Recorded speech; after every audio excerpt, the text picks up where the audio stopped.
আসসালামু আলাইকুম ভিউয়ার্স, আশা করছি আল্লাহর রহমতে আপনারা সবাই অনেক ভালো আছেন।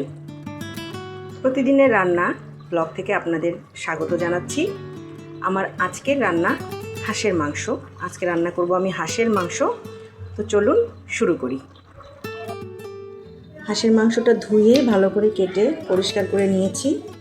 আমি আজকে মাখিয়ে রান্না করব, হাতে মাখিয়ে।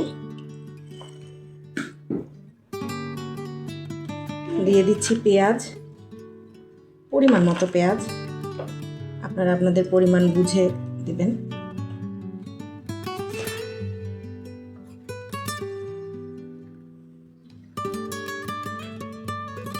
রসুন বাটা, আদা বাটা,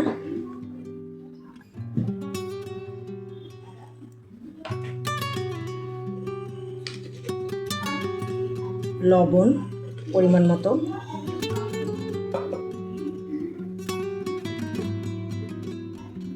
মরিচের গুঁড়া। হাঁসের মাংসটা একটু ঝাল হলে বেশি ভালো লাগে। আমি একটু 2 চামচের মতো, ভরা 2 চামচের মতো মরিচের গুঁড়া দিয়ে দিলাম। জিরার গুঁড়া,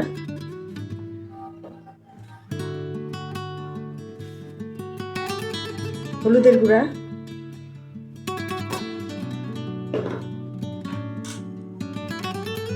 দিচ্ছি ধনিয়ার গুঁড়া,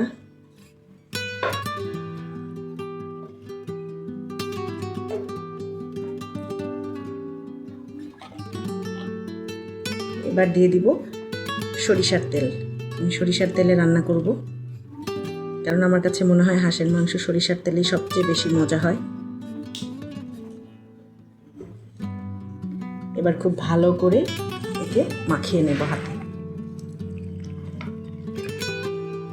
অনেকটা সময় নিয়ে মাখাবো, যাতে সব মশলাগুলো মাংসের সাথে ভালো করে মিশে যায়।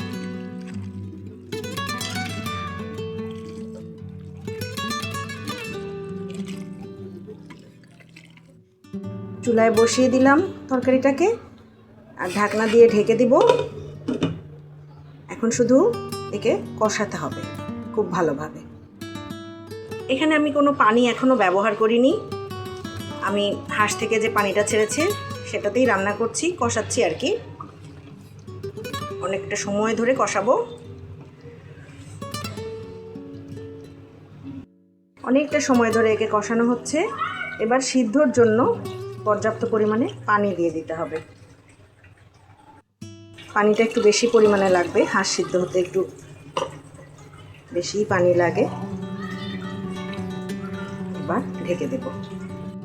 এবারে আমি এতে দিয়ে দিব গরম মশলার গুঁড়া। মশলাটাকে দিয়ে ভালোভাবে নেড়ে নেব।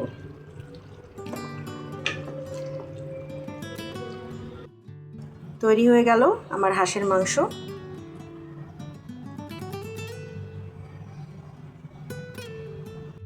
আশা করছি রেসিপিটি আপনাদের ভালো লেগেছে।